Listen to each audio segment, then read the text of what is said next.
दोस्तों आज हम बात कर रहे हैं गणित के वायरल क्वेश्चन पेपर की 2024 एग्जाम के लिए जो 27 तारीख को आपका होने वाला है। कोड है 822 AY।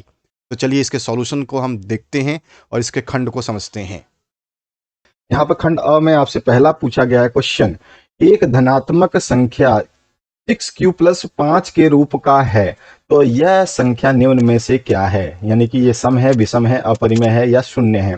तो देखो हमारे को धनात्मक संख्या दे रखी है, कितनी दे रखी है, ये बोल रहा है कि ये 6q प्लस 5 के रूप में है। और q क्या बोल रहे हैं यहाँ पर जो है q है ये धनात्मक संख्या है। धनात्मक संख्याओं में क्या हो सकता है, q एक 0 हो सकता है, 1 हो सकता है, 2 हो सकता है, 3 हो सकता है, 4 5 इस तरह से अनंत हो सकता है। ठीक है ना, q धनात्मक संख्या है। तो q की जगह हम 0 रख के देख लेते हैं। तो यहाँ पर देखिए 6 है आपका और 6 के बाद में आपको क्या करना है, यहाँ पे हमने 6 रखा, इनटू आपको करना है q हम ले लेते हैं। अगर एक बार 0 तो हमने इसको 0 रखा, तो यहाँ पर कितना, और प्लस में क्या है 5 है, प्लस 5 कर लीजिए। और इसी तरह से अगर मैं 1 लेना चाहूँ q की जगह तो 6 इंटू क्या हो जाएगा q, 1 ले लेंगे प्लस फिर से 5। और फिर अगर आप एक और संख्या कोई लेना चाहें 2 ले लीजिए, तो 6 इंटू 2, ठीक है, प्लस 5। इसी फॉर्मूले में हम q की जगह जो है इन संख्याओं को रख रहे हैं। कोई भी संख्या रख लीजिए, 5 ले लेते हैं, हम अंतिम ले लेते हैं, तो 6 इंटू 5 प्लस 5। ठीक है, अब इनको करके देखिए, ये 6 इंटू 0 0 हो जाएगा, 0 प्लस 5 कितना, 0 प्लस 5 आपका 5 होता है। इसका 6 इंटू 1 6, और 6 और 5 कितना हो गया, 11 हो गया। यहाँ पर 6 इंटू 2 कितना हो गया, 12 हो गया, 6 दूनी 12, और 5 कितना हो गया, 17 हो गया। और इसी तरह से ये हो गया 6 पंजे 30, और प्लस में 5 है, ये 35 हो गया। यहाँ पर सारी संख्याएं देखने को मिल रही हैं कि ये भी आपकी विषम संख्या है, ये भी विषम संख्या है, ये भी विषम संख्या है। तो ये सारी संख्याएं जो 2 से भाग नहीं जाती हैं वो क्या होती हैं, विषम संख्याएं होती है। तो इसका मतलब हमारा ऑप्शन नंबर बी जो है इसका करेक्ट हो जाता है।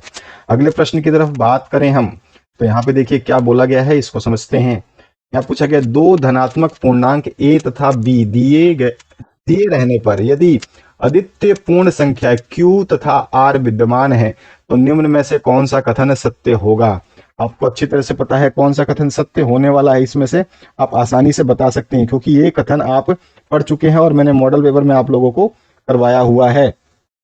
ये क्या होगा, तो आप सभी को अच्छी तरह से याद होगा, अगर याद नहीं है तो याद कर लीजिए। ठीक है, तो यहाँ पर आंसर कौन सा होने वाला है मैं आपको बताने वाला हूँ, ध्यान रखना है।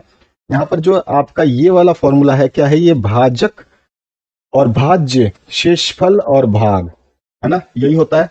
तो हम क्या करते हैं, आपका क्या आंसर हो जाएगा, यहाँ पर चेक करेंगे ढंग से तो इसमें से कौन सा कथन सही होने वाला है। यहाँ पर देखेंगे तो ये आपका जो आंसर हो जाएगा कौन सा हो जाएगा, बी क्यू प्लस आर, यानी कि बी ऑप्शन जो है ये सही हो जाएगा। भाज्य क्या होता है, हम क्या लिखते हैं भाज्य को, भाज्य जो होता है, भाज्य जिसको हम क्या बोलते हैं इंग्लिश में, भाज्य को बोलते हैं आप जो है अंदर वाले को, जो भाज्य अंदर आता है इसको हम कह सकते हैं कि इस तरह से जो ब्रैकेट के अंदर लिखा रहता है भाग वाले में, इसको भाज्य बोलते हैं।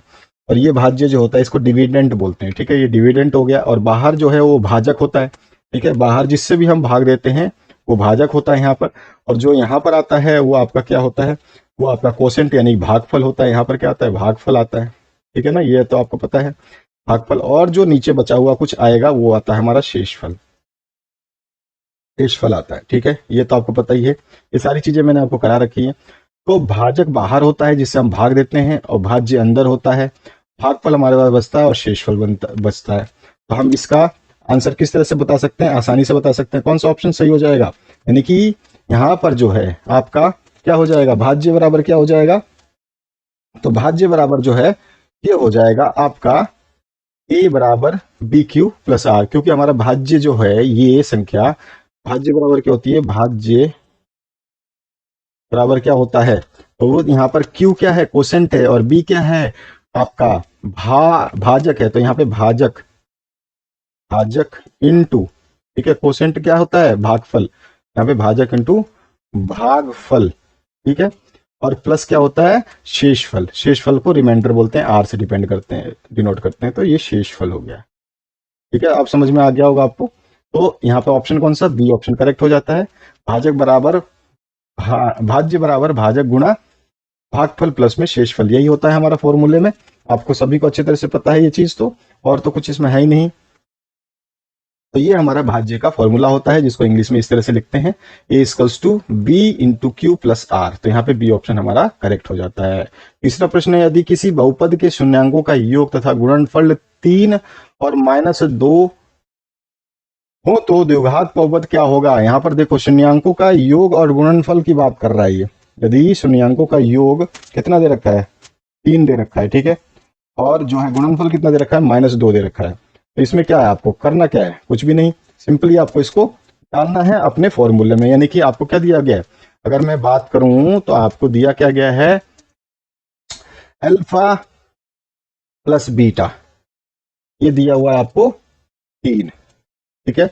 और उसके अलावा क्वेश्चन में क्या दिया गया है, इसमें 3 दिया है, अल्फा प्लस बीटा, और अल्फा इंटू बीटा दिया हुआ है -2, अल्फा इंटू बीटा दिया गया है आपको -2। ये तो समझ में आ रहा है आपको कि दिया क्या गया क्वेश्चन में। अब ये दोनों चीजें हमारे पास दिया गया है, स्टैंडर्ड इक्वेशन हमें पता है कि हम लिखते हैं जो स्टैंडर्ड इक्वेशन वो कैसी होती है। तो स्टैंडर्ड इक्वेशन जो है हम लिख सकते हैं क्या, स्टैंडर्ड इक्वेशन इसकी कैसी लिखी जाती है, द्विघात बहुपद की जब अल्फा और बीटा का योग और गुणनफल दिया हो तो हम लिखते हैं उसको x square minus alpha plus beta into x, ठीक है, प्लस अल्फा इंटू बीटा बराबर 0। अब देखो हमारे को अल्फा प्लस बीटा का मान दिया गया है, तो यहाँ पे अल्फा प्लस बीटा रखो, और यहाँ पर जो है अल्फा इंटू बीटा -2 रखा है, यहाँ पे -2 रखो। तो हमारे पास क्या हो जाएगा, इक्वेशन क्या बन जाएगी, x square minus alpha plus beta कितना दिया हुआ है, 3 दिया हुआ है, तो 3 रख दिया हमने, इंटू में एक्स है, ये एक्स कर दिया, प्लस, ठीक है, प्लस का साइन है, और अल्फा इंटू बीटा कितना दिया है, वो -2 दिया हुआ है, तो 2 माइनस का रख देते हैं बराबर 0। यानी कि जो इक्वेशन बन रही है एक्स स्क्वायर माइनस 3x, ठीक है, क्लियर हुआ, 3x, और यहाँ पर माइनस का साइन है, तो ये भी क्या हो जाएगा, माइनस प्लस और इंटू माइनस, तो माइनस का 2 हो जाएगा, ठीक है।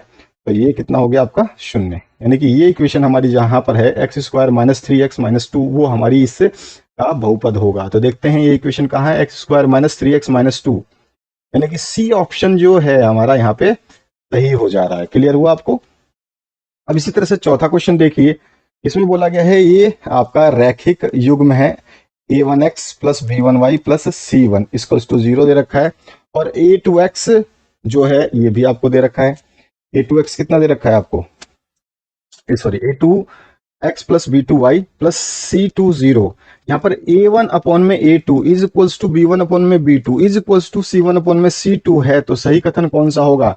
आपको ये कंडीशन पता है कि a1 अपॉन a2 बराबर b1 अपॉन b2 बराबर c1 अपॉन c2 हो, तो ये क्या होता है, इसका कंडीशन क्या होता है। तो आपको सभी को अच्छी तरह से पता है कि इसका हल जो है वो अद्वितीय होता है या अनेक हल होता है या 2 हल होते हैं, कौन सा होता है आपको सभी को पता होना चाहिए। इसको अगर आप नहीं जानते हैं तो सबसे बड़ी दिक्कत है।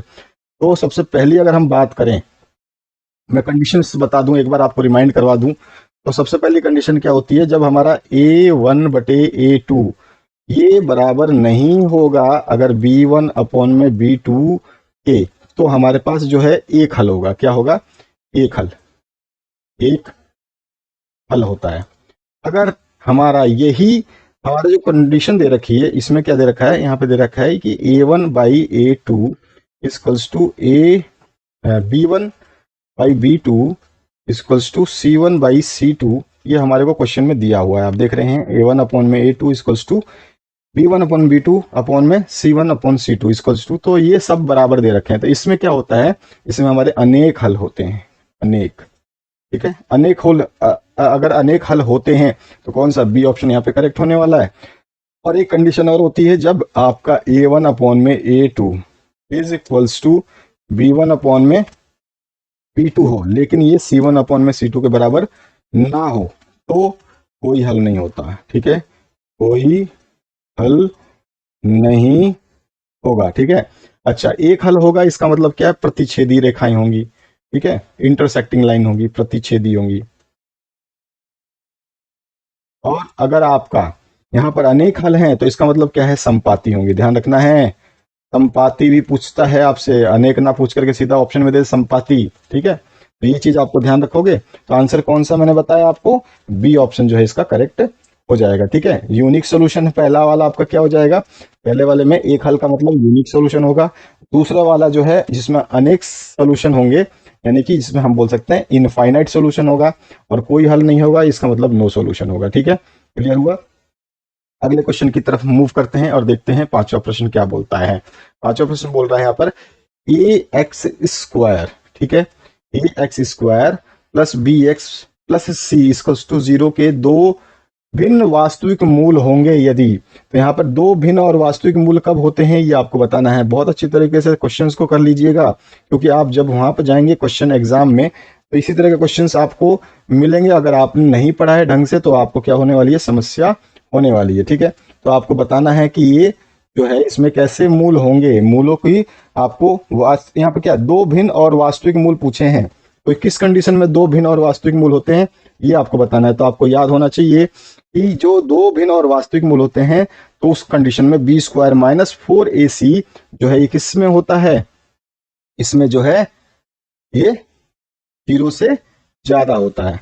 यानी कि अगर मैं आपको बोल दूं, अगर समझाने की कोशिश करूं, इसको दोबारा से रिवाइज करा दूं आप लोगों को अपना चैप्टर, तो यहाँ पे बोलिए कि d बराबर अगर 0 आएगा, d बराबर यानी कि d क्या है, d ये होता है, d क्या होता है, ये होता है, सारा का सारा d का मान क्या होता है, बी स्क्वायर माइनस 4ac को d बोलते हैं। तो d का मान अगर बी स्क्वायर माइनस 4ac का मान अगर शून्य आता है तो इसका मतलब है वास्तविक और समान होंगे। क्या होंगे, वास्तविक और समान। ध्यान रखना है, हमसे क्वेश्चन जो पूछा गया उसके हिसाब से हमें बात करनी है। दूसरा, अगर डी मेरा जो है क्या हो जाए, डी ज्यादा हो जाए किससे, 0 से, तो हमारे पास क्या आ जाएगा, वास्तविक ही आएगा, वास्तविक। ठीक है, वास्तविक और क्या हो जाएगा, यहाँ पर भिन्न हो जाएगा, भिन्न। ठीक है, और जो है अगर डी मेरा 0 से कम हो जाता है तो यहाँ पे क्या हो जाएगा, कोई मूल नहीं होगा। ठीक है, कोई मूल नहीं। तो इसका मतलब क्या हो गया, आप यहाँ पे सिंपली देख सकते हैं इसमें से ऑप्शन कौन सा सही मैच हो रहा है आपका। यहाँ पर देखिए, ये वाली इक्वेशन अगर हमारे पास ए और बी सी के मान अगर हमारे पास होते हैं, ये तो स्टैंडर्ड इक्वेशन दे रखी है, इसमें बोल रहा है दो भिन्न और वास्तविक मूल होंगे। भिन्न और वास्तविक कौन सी कंडीशन है, ये वाली जिसमें डी क्या है, 0 से ज्यादा है। तो यहाँ पे डी का मान, ये भी डी का मान है, ये भी डी का मान है, ये भी डी का मान है, तो 0 से ज्यादा कौन सी कंडीशन दिखाई दे रही है, सी। तो इसीलिए हमारा सी ऑप्शन करेक्ट हो जाएगा। आपको समझ में आ चुका है। इसके बाद आते हैं अगले प्रश्न की तरफ। दो समरूप त्रिभुजों की भुजाएं 4 और 9 के अनुपात में है, इन त्रिभुजों के क्षेत्रफल का अनुपात। मैंने मॉडल पेपर में आपको ये क्वेश्चन कराया हुआ है। ठीक है, इसके बाद आते हैं अगले प्रश्न की तरफ। ध्यान रखना है, जो मैं आपको बता रहा हूं अगर आप कर लेते हैं तो आपको कोई समस्या नहीं होगी, ये मैं अपनी तरफ से आपको कह सकता हूं। इससे ज्यादा मैं आपको सांत्वना नहीं दे सकता, बाकी आपकी मर्जी है कि आप इसको कैसे करते हैं, वो आपकी हेडक है फिर, क्योंकि मैंने आपको हर चीज करवाई हुई है। अगर आप फिर भी करने में थोड़ा सा संकोच करते हो, नहीं करते हो, तो दिक्कत आपको हो सकती है। इसलिए मैं हमेशा बोलता हूं कि आप जो भी करें बेहतरीन करें। ठीक है, इसके अलावा जो है यहाँ पे मूल, यहाँ पे देखो मूल बिंदु से आपको दूरी दे रखी है 3 और 4। ठीक है, तो आपसे क्या पूछ रहा है, मूल बिंदु से बिंदु P की दूरी 3 और 4 की दूरी है, कौन सी होगी, मूल बिंदु से। तो ध्यान रखें, मूल बिंदु से बिंदु P 3 और 4 की दूरी आपको बतानी है। तो मूल बिंदु जो है आपका कैसा होता है, ये है आपका मूल बिंदु, इस जगह पे आपका 0 मूल बिंदु हो गया। अब इस मूल बिंदु से 3 तो x का मान बता रहे, तो 3 तो ये आपका x का मान हो गया। ठीक है, यहाँ पे हम कह सकते हैं 3 आ गया, और 4 कहीं ऊपर आएगा यहाँ पर, तो यहाँ पे 3 और 4 इस तरह से आपका ये कोऑर्डिनेट जो बनेगा यहाँ पे बनेगा। अब ये मूल बिंदु से आपको ये पूछ रहा है डिस्टेंस कि ये मूल बिंदु से कितनी दूरी है।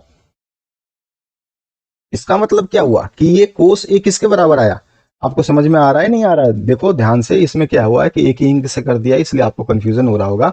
मैं आपको बताता हूँ, देखो ध्यान से इधर एक बार और देख लो। साइन 2a बराबर क्या होता है, फॉर्मूला ये होता है 2 साइन a कॉस a। ठीक है, ये फॉर्मूला होता है। अब ये जो चीज हमारे को ये दे रखी है, आप देख रहे हो, ये चीज का मैंने फॉर्मूला लिखा, और ये किसके बराबर है, इसके बराबर है। तो मैं इसकी जगह इसको लिख सकता हूं जो मैंने अभी गोले में किया है, तो इसको हम लिख सकते हैं 2 साइन ए इक्वल्स टू, अब ये भी नीचे लिख लेते हैं 2 sign A cos A. Clear हुआ। अब यहाँ पर जो है यहाँ पे भी 2 साइन है, यहाँ पे भी 2 साइन है, ये तो हट जाएगा। तो यहाँ पे क्या बचा, इस साइड में एक बचा और इधर साइड में दूसरी साइड में क्या बचा, कोस ए बचा। और आप जानते हो कोस थीटा या कोस ए का मान 1 कब होता है, जब कोस ए का मान कितना होगा, 0 होगा। जब आपको टेबल याद होनी चाहिए, टेबल मैंने बताई थी, आपको ट्रिक भी बताई थी कि टेबल कैसे याद करनी है। तो जब कोस 0 डिग्री का मान जो है 1 होता है, इसका मतलब क्या है, हमारा आंसर कौन सा सही हो जाएगा कि ए का मान कितना आने वाला है, थीटा का मान, यानी कि ए की जगह क्या है थीटा, थीटा का मान कितना आएगा 0 डिग्री। तो ये हमारा सी ऑप्शन करेक्ट हो जाएगा। अब धरती पर एक मीनार ऊर्ध्वाधर खड़ी है, धरती के एक बिंदु से जो पाथ पर है 15 मीटर दूरी पर। अच्छा, ये क्वेश्चन मैंने आपको कराया हुआ है, इसमें कोई इश्यू नहीं है। और यहाँ पर जो पी क्यू है, पी आर है, ये भी मैंने आपको क्वेश्चन कराया हुआ है, क्लियर है ना। मॉडल पेपर देखा है तो आपको सारे मिलेंगे, 10वां क्वेश्चन, 11वां क्वेश्चन, 12वां क्वेश्चन भी कराया हुआ है। आपको याद होना चाहिए, अगर याद नहीं है तो याद करिए।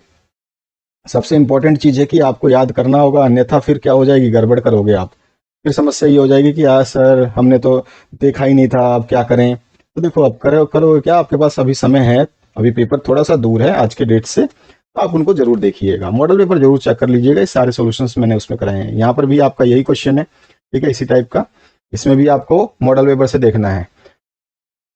अच्छा, 60 केंद्रीय कोण त्रिज्या खंड का क्षेत्रफल वाला फॉर्मूला लगेगा, जो कि मैंने आपको वहां पे भी करवाया हुआ है, तो ये भी आप कर लेंगे। दो वृत्तों की त्रिज्याएं 19 सेंटीमीटर और 9 सेंटीमीटर है। वृत्त की त्रिज्या क्या होगी, परिधि इन दोनों वृत्तों की परिधियों के योग के बराबर है, जिनकी परिधि जो है इन दोनों वृत्तों की परिधि के योग के बराबर है। ये क्वेश्चन थोड़ा सा आपको विचलित कर सकता है, समझ लो इसको, देखो कैसे करना है। अच्छा, इसका तो फॉर्मूला आपको याद होगा ना, नहीं है तो मैं बता देता हूँ। देखो 3 आपका थीटा अपॉन में 360, थीटा बटे में 360, क्योंकि त्रिज्या खंड का क्षेत्रफल की बात कर रहा है, और क्षेत्रफल का फॉर्मूला क्या होता है किसी वृत्त का, तो होता है हमारा पाई आर स्क्वायर, ठीक है। अब हमारे को देख क्या रखा है, यहाँ पर दे रखा है 14 सेंटीमीटर, ठीक है, और थीटा का मान कितना दे रखा है 60, तो थीटा की जगह रखो 60, ठीक है, और यहाँ पर ये 14 कहाँ रखना, आर की जगह रखो। सॉल्व करोगे तो आंसर आ जाएगा डी ऑप्शन, 308 बटे 3 सेंटीमीटर स्क्वायर जो है इसका आंसर आ जाएगा, ठीक है, क्लियर हुआ। चलो फॉर्मूला बता दिया, इसमें रख के सॉल्व करना है। अच्छा, यहाँ पे आपको कंफ्यूजन क्या होगा, दो वृत्त की त्रिज्याएं दे रखी है। मान लो कि एक वृत्त का त्रिज्या R1 जो है हमारे को दे रखा है 19, ठीक है, और दूसरे वृत्त की त्रिज्या दे रखी है R2 मान लेते हैं, ये दे रखा है आपको 9, ठीक है। उस वृत्त की त्रिज्या क्या होगी, अब हमें एक तीसरे वृत्त की त्रिज्या निकालनी है, जब इन जिनकी परिधि इन दोनों वृत्तों की परिधियों के योग के बराबर है। यानी कि ये पहले वाले वृत्त की परिधि और दूसरे वाले वृत्त की परिधि को जोड़ने से जो हमें वृत्त मिलेगा उसकी हमें क्या बतानी है, उसकी हमें क्या बतानी है, त्रिज्या बतानी है, ठीक है। तो देखो, पहले वृत्त की परिधि अगर लिखना है, परिधि का फॉर्मूला पता है आपको, 2 पाई आर होता है, ध्यान रखना ये चीज, ठीक है। तो पहले वृत्त की परिधि क्या हो जाएगी, 2 पाई आर 1, ठीक है। इस तरह से दूसरे वृत्त की परिधि अगर मैं जोड़ूं इसमें, तो दूसरा का वृत्त की परिधि 2 पाई आर 2, क्योंकि पहले वृत्त की त्रिज्या R1 है तो उसकी परिधि हमने R1 ले ली, ठीक है। और अगर दूसरे वृत्त की परिधि आपका वृत्त की त्रिज्या R2 है तो उसकी परिधि क्या हो जाएगी, R2, और इन दोनों के मिलने से जो हमें तीसरा वृत्त प्राप्त होगा उसकी परिधि बराबर है, इसने बोला है कि परिधियों के योग के बराबर है, दोनों परिधियों के योग के बराबर जो है हमारा तीसरा वृत्त जो मिलेगा वो क्या मिल रहा है, 2 पाई आर, ठीक है। तो ये हमारे को क्वेश्चन में दिया हुआ है। अब यहाँ पे हमें क्या करें, क्वेश्चन में R1 और R2 की वैल्यू लिख लें। हमारे को निकालना क्या है, इस क्वेश्चन के हिसाब से जो क्वेश्चन हमसे पूछा गया, हमको इस R का मान निकालना है, जो तीसरा वृत्त बन रहा है उसकी त्रिज्या निकालनी है।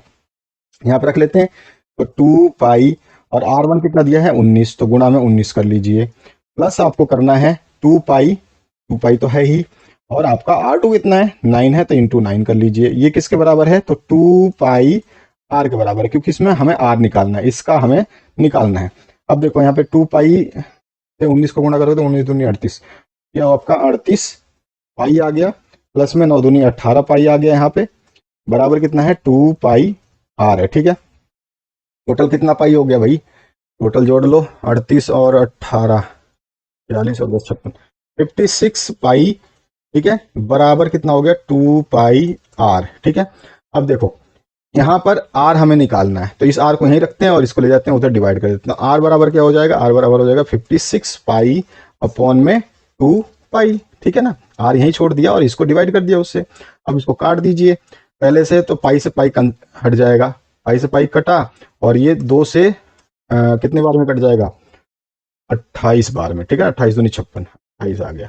तो हमारे आर का जो मान आया वो आया 28। क्या हमारे ऑप्शन में आर का मान 28 दे रखा है? यस, बी को ऑप्शन ही सही है। तो ये हमारे पास 15 क्वेश्चन का आंसर हुआ। इसी तरह से 16वां क्वेश्चन देखिए, एक शंकु की ऊंचाई 12 सेंटीमीटर तथा इसके आधार का व्यास 10 सेंटीमीटर है, तो शंकु की तिर्यक ऊंचाई, स्लांट हाइट आपको निकालनी है। तिर्यक ऊंचाई का मतलब है स्लांट हाइट आपको निकालनी है। हमें तो सबसे पहले ये देख लेना कि हमारे को दिया क्या क्या है। यहाँ पे ऊंचाई दी गई है, यानी कि एच मेरे को दिया गया है, या कैपिटल एच लिख लो। हमारे को हाइट दे रखी है 12 सेंटीमीटर, और व्यास, व्यास मतलब डायामीटर दे दिया इसने। डायामीटर के आधा जो होता है वो त्रिज्या होती है, तो आर निकालो तो कितना हो जाएगा, आर इसका आधा हो जाएगा, 10 का आधा कितना, 5, ठीक है। तो एच और आर मेरे पास दिया हुआ है। स्लांट हाइट का फॉर्मूला मेरे पास अच्छी तरह से पता है, एल बराबर क्या होता है, अंडर रूट में आर का स्क्वायर प्लस में एच का स्क्वायर, ठीक है। एल हमें निकालना है, एल को ही हम तिर्यक ऊंचाई या स्लांट हाइट बोलते हैं। तो आर का मान है 5, 5 का स्क्वायर कर दीजिए यहाँ पर, और एच का मान है 12, 12 का स्क्वायर कर दीजिए, और इसको अंडर रूट में ले लीजिए। अब इसको सॉल्व करेंगे तो 5 25 और 12 12 144, ठीक है, ब्रैकेट के अंदर रहेगा, सॉरी अंडर रूट के अंदर रहेगा, और इसको हम जब ऐड करेंगे तो ये हो जाएगा 169। 169 का अंडर रूट निकालते हैं तो आपको सभी को पता होगा 169 का जो अंडर रूट निकलता है वो 13 3 3 13 13 आएगा, ठीक है। तो ऑप्शन देखिए इसमें 13, यही ऑप्शन आपका सही है, इसमें पहला ऑप्शन ही करेक्ट है, ठीक है। बहुत ही सिंपल, सारे क्वेश्चंस बेस्ट हैं, लेकिन आपको क्या है, अगर आपको बेसिक ठीक से आपने तैयार नहीं किया अपने आप को, तो वो थोड़ी सी मुसीबत होगी। और सबसे बड़ा स्कोरिंग आपका ये 20 जो एमसीक्यू है ना, यही करके जाएंगे आपके लिए। आपका जो परसेंटेज बनेगा 10वीं क्लास में, और परसेंटेज बनाना जरूरी है क्योंकि 10वीं की मार्कशीट जो है आपके हायर एजुकेशन में काम आती है। 12वीं को भी कोई ज्यादा नहीं पूछता है, लेकिन 10वीं की मार्कशीट सब कोई पूछते हैं। ये चीज आपको ध्यान रखनी है। यहाँ पे मॉडल बनाने वाली मिट्टी से ऊंचाई 24 सेंटीमीटर और आधार त्रिज्या 6 सेंटीमीटर वाला एक शंकु बनाया गया। एक बच्चे ने इसे गोले का आकार में बदल दिया, तो गोले की त्रिज्या आपको बतानी है। यानी कि अगर हम कहें तो मॉडल बनाने के लिए आपको जो है, कोई सपोज करिए कि इस तरह का एक शंकु जो है पहले था, समझ लीजिएगा, पहले एक शंकु, इस तरह का शंकु था, और ये शंकु जो है इस तरह का शंकु था। अब इस शंकु मॉडल बनाने वाली मिट्टी से ऊंचाई 24 सेंटीमीटर, और इस शंकु से किसी बच्चे ने क्या करा, इसको जो है एक गोले में बदल दिया। यानी कि उसने क्या बना दिया, इसका एक सर्कल बना दिया, ठीक है। ध्यान रखना आपको, देखो गोले का आकार दे दिया। गोला मतलब होता है आपका बॉल, सर्कल मतलब सर्कल और गोले में अंतर होता है, ध्यान रखना, ठीक है।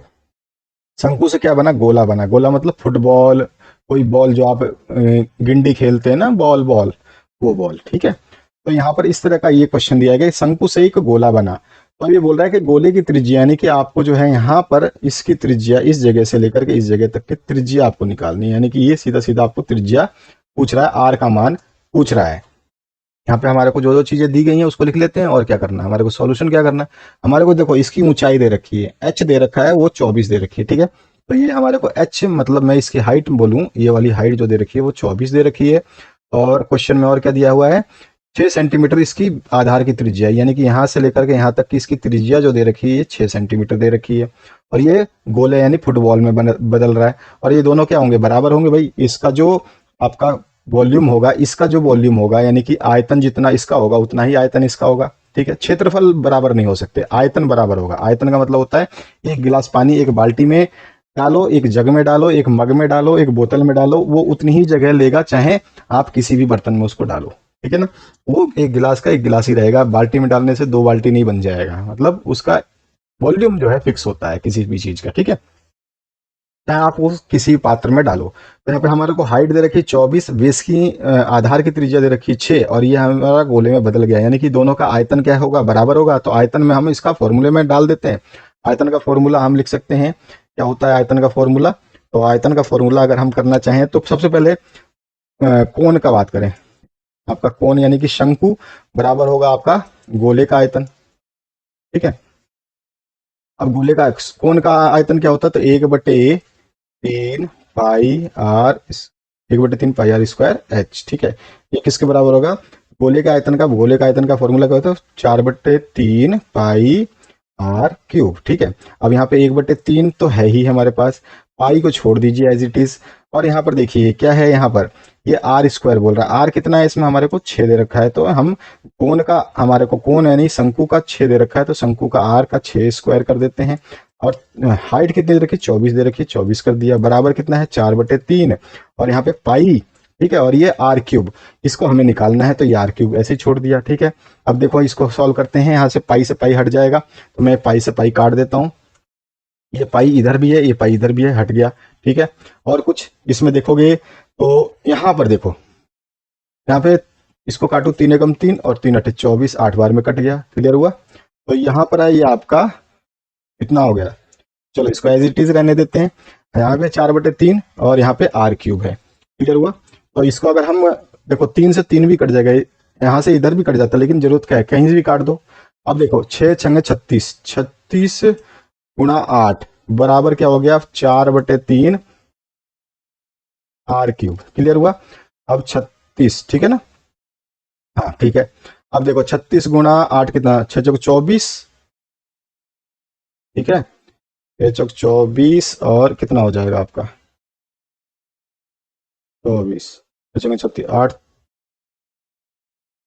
8 6 24 हो गया ना, ठीक है। तो 6 6 24 और 8 3 24, 25 और 1 26, ऐसा ही कुछ हुआ।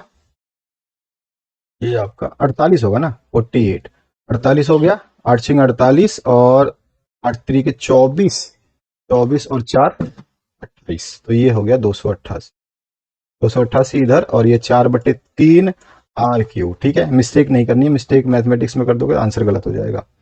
तो यहाँ पे आ गया 288 और ये आ गया 4/3 आर क्यूब।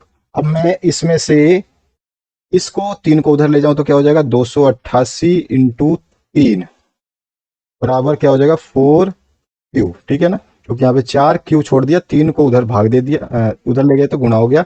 और फिर यहाँ पे आर क्यू निकालना चाहूँ तो ये हो जाएगा 288 इंटू 3, और ये 4 इसके साथ गुणा है जो आर क्यू के साथ, इसमें आके क्या हो जाएगा भाग हो जाएगा, 4 से काट देते हैं, 7 चौक 28 और 4 दूनी 8, 72 बार में कट गया। और 72 गुणा 3 यानी आर क्यू का मान कितना आएगा, यहाँ से आर क्यू बराबर कितना हो जाएगा, 72 गुणा 3 कितना होता है आपका, 72 गुणा 3 करेंगे तो दिक्कत हो जाएगी, हम इसको तोड़ देते हैं क्योंकि क्यू का मान हमें निकालना है, क्यू दिया हुआ है ना, स्क्वायर होता तो अंडर रूट कर लेते हैं। तो 72 इंटू 3 हो गया, 72 को मैं टुकड़े करूँ तो 8 नहीं 72, 8 इंटू 9 इंटू 3 भी लिख सकता हूँ इसको, ये आर क्यू का मान है।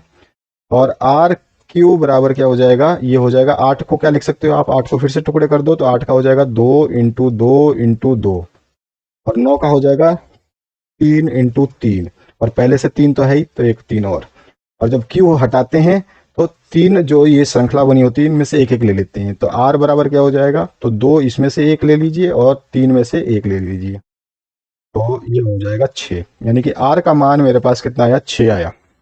अब देखते हैं इसमें 6 ऑप्शन में है, तो हमारा वही आंसर हो जाएगा, इसका सी ऑप्शन जो है यहाँ पर करेक्ट हो जाएगा, 6 सेंटीमीटर इसका आंसर आएगा।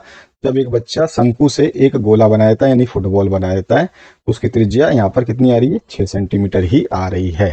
ठीक है, तो इस तरह से हमें निकालना आना चाहिए, क्योंकि इसमें क्वेश्चन में आपका कुछ भी चेंजेस किया जा सकता है। अगला जो प्रश्न इसमें पूछा गया, निम्न में से कौन सा संबंध सही है, सही संबंध आपको बताना है। तो सही संबंध क्या होता है आपका, सही संबंध बताना है आप, ठीक है। तो सही संबंध जो होता है हमारा, आंसर देखिए, माध्यक बराबर बहुलक, माइनस नहीं आता है, सही है, ये गलत है। इसमें आपका 3 बहुलक तो होता नहीं है, ठीक है, 3 माध्यक के बराबर होता है, ये 3 माध्यक तो सही है, लेकिन 3 माध्यक बराबर बहुलक प्लस 2 माध्य होता है, बहुलक प्लस 2 माध्य, ये बी ऑप्शन आपका करेक्ट हो जाएगा, 3 माध्यक बराबर बहुलक प्लस में 2 माध्य, ठीक है, ये आपका बी ऑप्शन इसमें करेक्ट होता है। इसके बाद यहाँ पे पूछा गया, वर्ग अंतराल एवं संचयी बारंबारता के बीच खींचे गए आलेख को हम क्या कहते हैं। तो बहुत ही सिंपल सा क्वेश्चन है, लेकिन थ्योरेटिकल क्वेश्चन है। इसमें संचयी बारंबारता और वर्ग अंतराल के बीच में खींचे गए आलोक को जो हम क्या कहते हैं, त्वरण कहते हैं। तो डी ऑप्शन आपका करेक्ट हो जाता है।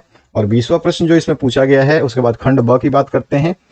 इसमें पूछा गया, निम्न में कौन सी संख्या किसी घटना की प्रायिकता नहीं हो सकती है। नहीं की बात कर रहा है, देखो कोई भी घटना इवेंट होता है, उसकी प्रायिकता 1 से लेकर के 0 से लेकर 1 के बीच में रहती है, इससे ज्यादा नहीं हो सकती, या तो 0 होगी या 0 से कम जीरो से कम नहीं होगी और एक से ज़्यादा नहीं होगी, तो इसके बीच में ही होती है। तो यहाँ पर देखो, ये आपका 2/3 हो गया, तो ये आपका 2/3 आ सकती है बिल्कुल, क्योंकि ये आपका 0 से 1 के बीच में लाई कर रहा है।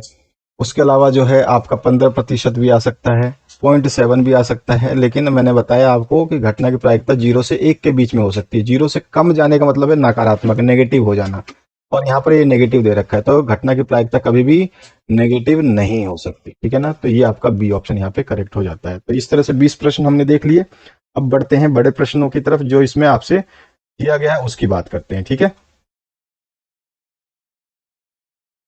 यहाँ पे जो आपका बी पोर्शन में क पार्ट दिया गया है, इसमें बोला गया है आपसे, दर्शाइए कि प्रत्येक धनात्मक समपूर्णांक 2m के रूप का होता है तथा प्रत्येक धनात्मक विषम संख्या 2m+1 के रूप का होता है, जहां m कोई भी पूर्णांक है। तो ये इस तरह का क्वेश्चन मैंने आपको मॉडल पेपर में कराया है, उसको आप समझ जाओगे तो ये भी आसानी से कर सकते हो।